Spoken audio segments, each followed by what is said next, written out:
সহকারী জজ নিয়োগ পরীক্ষা বা বিজেএস পরীক্ষা 2010 সালে অনুষ্ঠিত এই পরীক্ষাটির এমসিকিউ প্রশ্ন সমাধান। তো 55 নম্বর কোশ্চেন আছে যে 1 বিলিয়ন শব্দগুলিকে সংখ্যায় প্রকাশ করতে হলে একের পর কতটি শূন্য দিতে হয়, অর্থাৎ 1 বিলিয়নে একের পর মোট কয়টি শূন্য লাগে। সঠিক উত্তর হবে 55 গ, 8টি শূন্য লাগে, অর্থাৎ একের পরে 8টি, 4, 5, 6, 7, 8, এই 8টি শূন্য দিলে হয় হচ্ছে 1 বিলিয়ন। 56 নম্বর প্রশ্ন হচ্ছে টিপাইমুখ ভারতের কোন রাজ্যে অবস্থিত? সঠিক উত্তর হবে মণিপুর রাজ্যে। ভারতের মণিপুর রাজ্যে অবস্থিত টিপাইমুখ ড্যাম বা টিপাইমুখ বাঁধ। 57 নম্বর প্রশ্ন হচ্ছে বাংলাদেশে কোন উপজাতির লোক সংখ্যা সবচেয়ে বেশি উপজাতি আছে কোন উপজাতি? এটা হলো চাকমাদের সংখ্যা বাংলাদেশে সবচেয়ে বেশি। 58 নম্বর কোশ্চেন হচ্ছে which one is the simple sentence, অর্থাৎ নিচের কোনটি সিম্পল সেন্টেন্স হচ্ছে গ, I know the place of his living, অর্থাৎ সে কোথায় বসবাস করে সেটি আমি জানি। 59 নম্বর প্রশ্ন হচ্ছে which one is always used as singular, নিচের কোনটি সবসময় সিঙ্গুলার হিসেবে ব্যবহৃত হয়? এটি হলো ব্রেড মানে রুটি, এটা সবসময় সিঙ্গুলার। 60 নম্বর প্রশ্ন হচ্ছে সংখ্যালঘু শব্দটি কোন সমাস? সংখ্যালঘু শব্দটি হচ্ছে কর্মধারয় সমাস। 61 নম্বর প্রশ্ন হচ্ছে রবীন্দ্রনাথ ঠাকুরের কোন রচনাটি উপন্যাস? উপন্যাস হচ্ছে শেষের কবিতা। রবীন্দ্রনাথ ঠাকুরের শেষের কবিতা হচ্ছে একটি উপন্যাস। 62 নম্বর প্রশ্ন হচ্ছে খাঁচার ভিতর অচিন পাখি পংক্তিটির উৎস কি?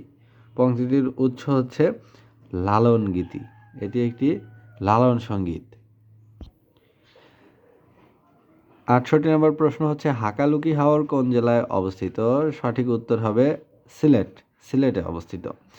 69 নম্বর প্রশ্ন হচ্ছে পৃথিবীর দীর্ঘতম কক্সবাজার সমুদ্র সৈকত এর দৈর্ঘ্য কত কিলোমিটার? এর দৈর্ঘ্য হচ্ছে 155 কিলোমিটার।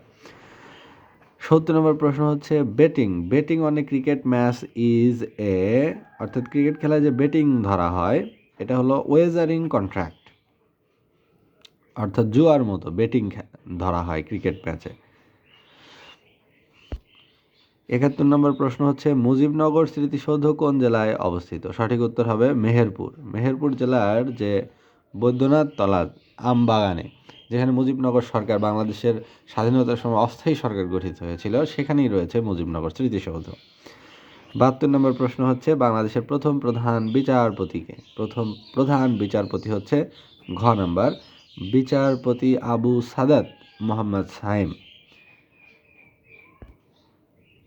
73 নম্বর প্রশ্ন হচ্ছে বাংলাদেশের সংবিধান গণপরিষদ কর্তৃক গৃহীত হয় কোন তারিখে? গৃহীত হয় 4 নভেম্বর 1972 সালে। 74 নম্বর প্রশ্ন হচ্ছে যুক্তরাজ্যের প্রথম সাংবিধানিক দলিল কোনটি? যুক্তরাজ্যের প্রথম সাংবিধানিক দলিল হচ্ছে ম্যাগনা কার্টা। 75 নম্বর প্রশ্ন হচ্ছে সাঁঝের মায়া গ্রন্থটির রচয়িতা বেগম সুফিয়া কামাল। 76 নম্বর প্রশ্ন হচ্ছে বাংলাদেশের অন্যতম বিজ্ঞান বিষয়ক লেখক কে? সঠিক উত্তর হবে আব্দুল্লাহ আল মুতি। 77 নম্বর প্রশ্ন হচ্ছে অশীতিপর শব্দটির অর্থ কি? অশীতিপর শব্দটির অর্থ হচ্ছে 80 বছরের বেশি বয়সের ব্যক্তি, অর্থাৎ 80 বছর পেরিয়ে গেছে এরকম ব্যক্তিকে বলা হয় অশীতিপর। 78 নম্বর প্রশ্ন হচ্ছে ভাইরাস একটি কোষহীন জীব। সঠিক উত্তর হবে কোষহীন জীব। 79 নম্বর প্রশ্ন হচ্ছে প্রাকৃতিক গ্যাসের প্রধান উপাদান কি? সঠিক উত্তর হবে মিথেন। 80 নম্বর প্রশ্ন হচ্ছে স্ট্রোক শরীরের কোন অংশের রোগ? স্ট্রোক শরীরের মস্তিষ্কের রোগ। 81 নম্বর প্রশ্ন হচ্ছে কোন পদটি সাংবিধানিক পদ নয়?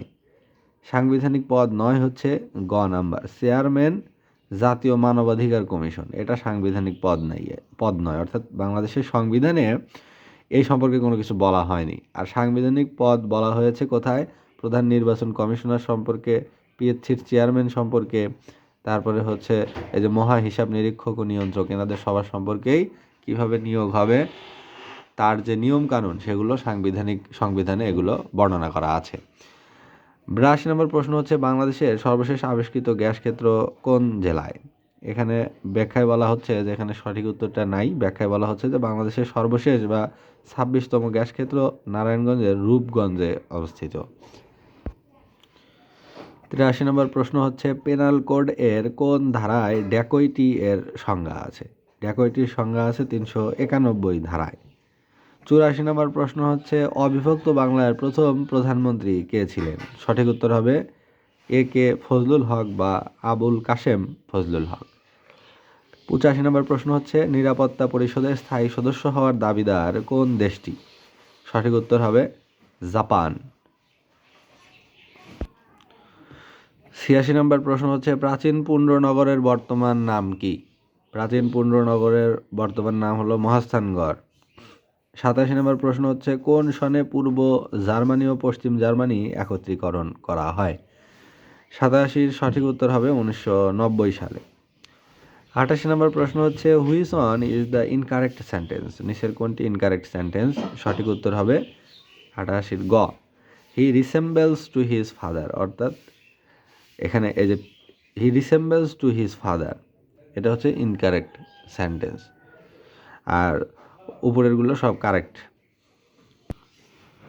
89 নম্বর প্রশ্ন হচ্ছে point out the synonym of the word abolish. অ্যাবলিশের সিনোনিম কি? সঠিক উত্তর হবে ক্যান্সেল। ক্যান্সেল অর্থ বাতিল করা, অ্যাবলিশ মানেও বিলোপ সাধন করা। 90 নম্বর প্রশ্ন হচ্ছে what is the meaning of the phrase to make good? To make good শব্দের অর্থ কি? টু মেক গুড শব্দের অর্থ ক্ষতিপূরণ করা। তাহলে সঠিক উত্তর হবে গ, টু কম্পেনসেট। 91 নম্বর প্রশ্ন হচ্ছে বাংলা ভাষার উদ্ভব হয়েছে কোন ভাষা থেকে? সঠিক উত্তর হবে প্রাকৃত ভাষা থেকে। 92 নম্বর প্রশ্ন হচ্ছে দৈনিক শব্দের সন্ধিবিচ্ছেদ কোনটি? সন্ধিবিচ্ছেদ হবে দিন যোগ এক দৈনিক। 93 নম্বর প্রশ্ন হচ্ছে আমি বিজয় দেখেছি এই গ্রন্থের রচয়িতাকে? আমি বিজয় দেখেছি এই গ্রন্থের রচয়িতা এম.আর. আখতার মুকুল। 94 নম্বর প্রশ্ন হচ্ছে বৈদ্যুতিক বাল্বের ফিলামেন্ট কোন ধাতু দিয়ে তৈরি? এটা হলো টাংস্টেন। টাংস্টেন ধাতু দিয়ে তৈরি। এর প্রতীক হচ্ছে ডাব্লিউ, অর্থাৎ উলফার্ম, সেটা হলো টাংস্টেন। তো টাংস্টেন হচ্ছে ডাব্লিউ এই ধাতুটা। যে বৈদ্যুতিক বাল্বের ফিলামেন্ট, ওই যে ভিতরে যেটা জ্বলে একটা তারের মতো, সেইটা হচ্ছে কি দিয়ে তৈরি? সেটা হলো টাংস্টেন এই ধাতু দিয়ে তৈরি। 95 নম্বর প্রশ্ন হচ্ছে চন্দ্রে প্রচণ্ড বিস্ফোরণ হলে ওই বিস্ফোরণের শব্দ কতক্ষণ পর পৃথিবীতে শোনা যাবে? সঠিক উত্তর হবে 95-এর ঘ, কোনোটিই নয়। অর্থ হচ্ছে কখনোই শোনা যাবে না, কারণ চাঁদে কোনো বায়ুমণ্ডল নেই, আর বায়ুমণ্ডল না থাকলে শব্দ স্থানান্তরিত হতে পারে না। শব্দ স্থানান্তরের জন্য একটা মাধ্যমের প্রয়োজন, সেটা কঠিন মাধ্যম হোক আর বাতাস হোক। তো যেহেতু চাঁদে কোনো বাতাস নেই, তাই শব্দটি কখনোই শোনা যাবে না। 96 নম্বর প্রশ্ন হচ্ছে the Sundarbans is a dash. The Sundarbans is a, গ নম্বর উত্তর হবে ম্যানগ্রোভ ফরেস্ট।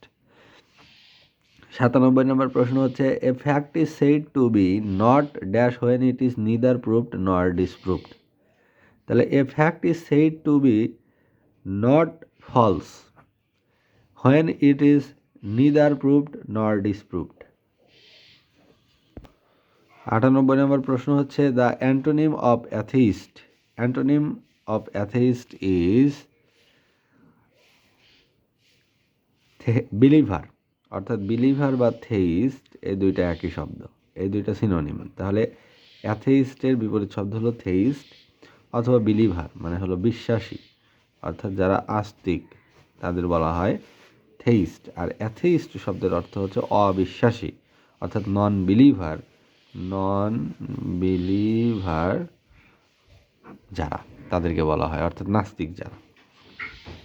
তো এই প্রশ্নটির সমাধান করা হলো প্রফেসরস জব সলিউশন এই বইটি থেকে।